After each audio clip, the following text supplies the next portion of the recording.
All right, it's Monday, January 1, January 11th, 1/1/1/21. Yeah, 1/11/21. Wow.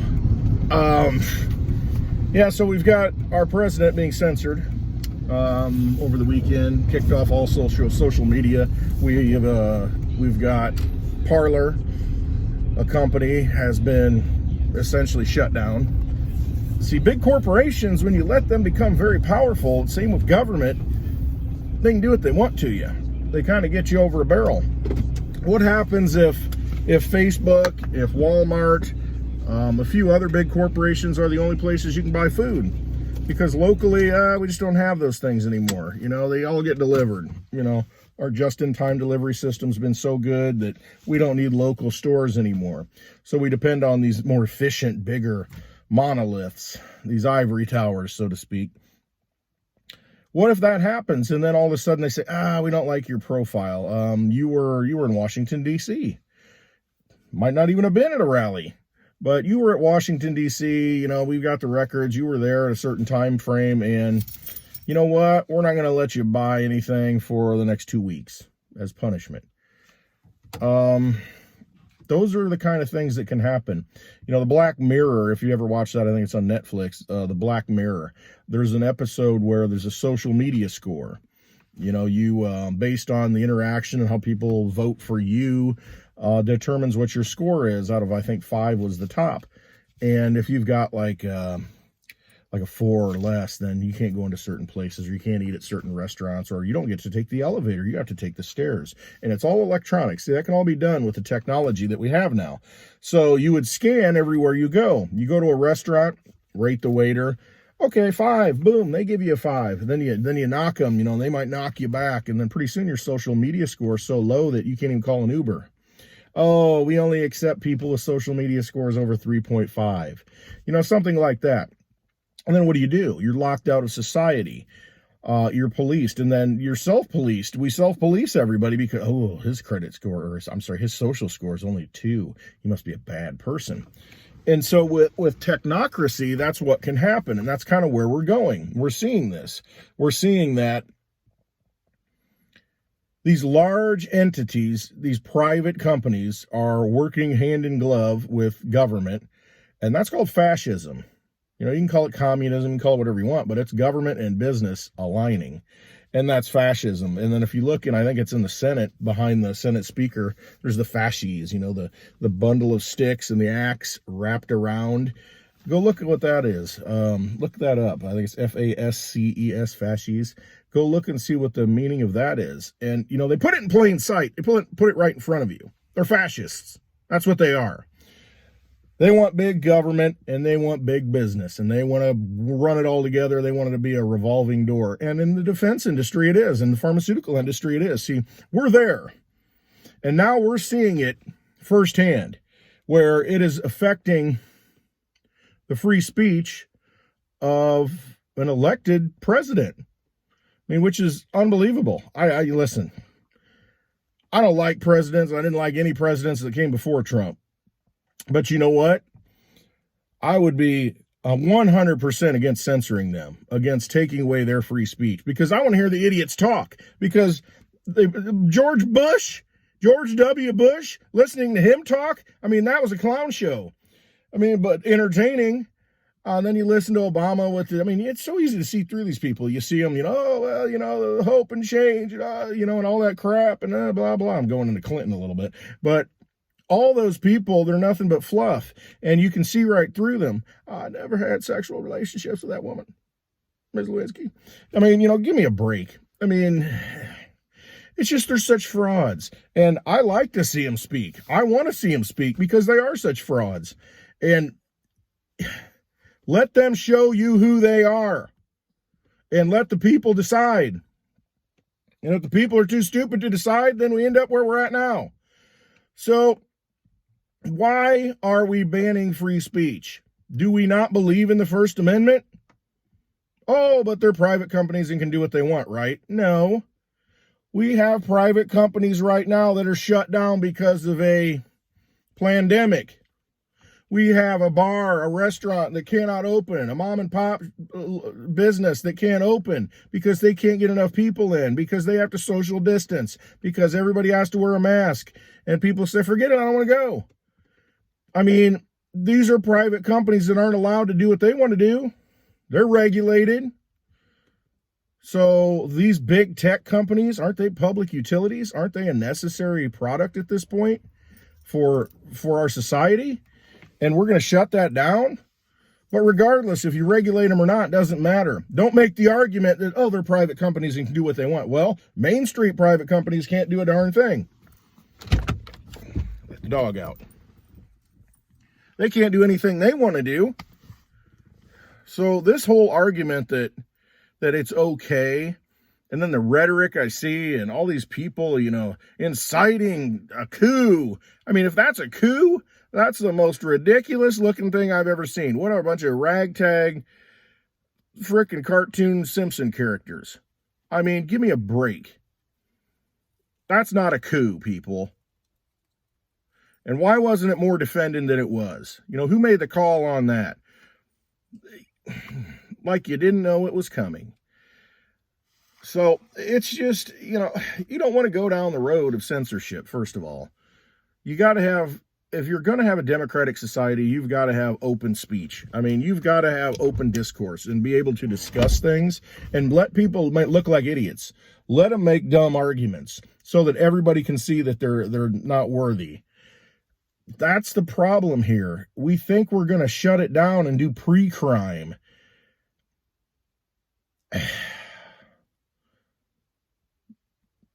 If people commit a crime, a real crime, then prosecute them. Don't be pre-criming them and saying, well, you're going to say something bad.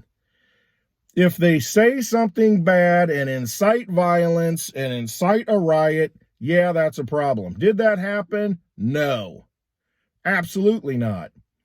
I mean, this whole situation, why are they so desperate to get rid of this guy? Why is the entire establishment so desperate to get rid of this guy? And I don't care if you like him or not. You got to ask that question. Why is everybody lining up against him? Trust me, I had my doubts. But when I saw the entire Republican establishment back in 2016 lining up against him, made me want to vote for him. I don't want business as usual, and that's where we're going back. Multiplications of it. Exponentially. Go back to business as usual. Honor your senators and representatives. These people are distinguished gentlemen and gentlewomen. I mean, I understand why people are upset. Completely understand it. Should we use violence? No. However, you better reread your Declaration of Independence. Get your head around that before they ban that and say that's inciting violence. There comes a time when you need to stand up, when you need to call them out for what they are. When they're criminals, when they're vampires, shine the light on them. But to censor,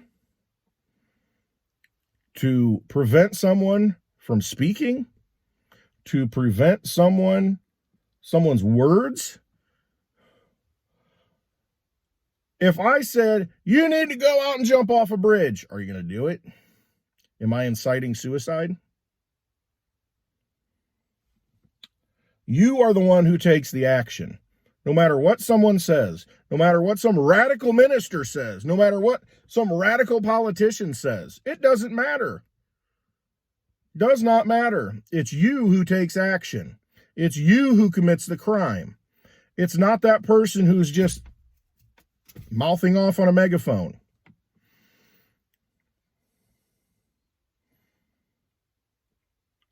We need to judge people for their actions. And unfortunately, we're excluding people because of their speech. And that's not what America is. Those aren't the principles of a democratic society. You need to wake up before we end up in an Orwellian world. We're really right there. We really are. And if you think that these people who are telling you how to think, how to believe, these mouthpieces from Washington, D.C., the swamp, if you think they are true leaders and they haven't been on the take and they're not criminals, then you got a real problem. And it goes on both sides of the aisle. Left, right, whatever you want to call it. They do not represent us. Very few true Americans in that Congress. Very few. Doesn't matter what they say. Judge them by their actions. Judge that tree by its fruit. They're going to tell you everything you want to hear, and they always do. But what do? We should be prosecuting their actions, not their speech. So, if you think censorship's okay, welcome to America with a K. If not, and you believe in this country, you believe in the First Amendment, you believe in the principles that we set forth in that Constitution, maybe you should do something about it. Maybe you should run for office. Maybe you should become the sheriff. Get into a position where you can defend that Constitution because you swear an oath to it. These people swear oaths to it. And when you don't follow the rules, and when you don't defend the people, when you don't defend the Constitution, then you're the big T word. You're a traitor. We'll see what happens. Let's just see what happens. This is a very dangerous moment in our history. You need to wake up. Let people speak. It's fundamental.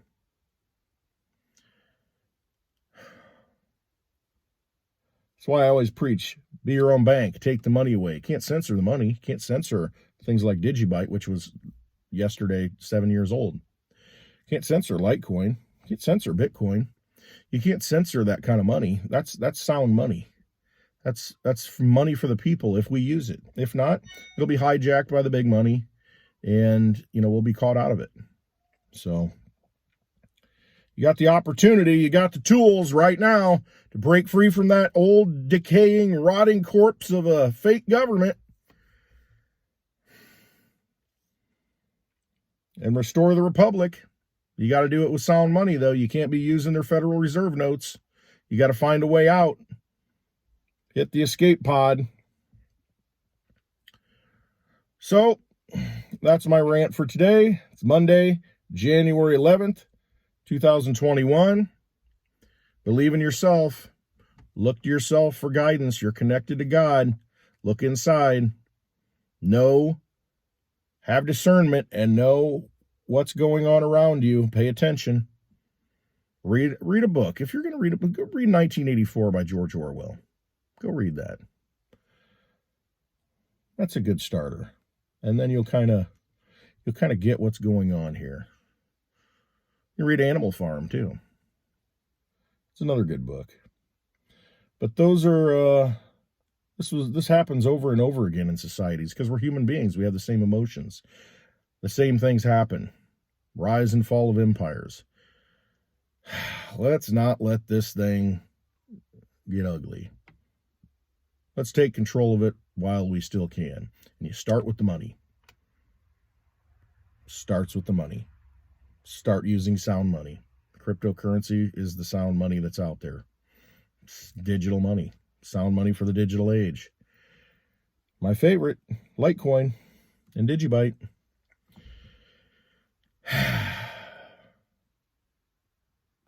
Hope y'all have a great day.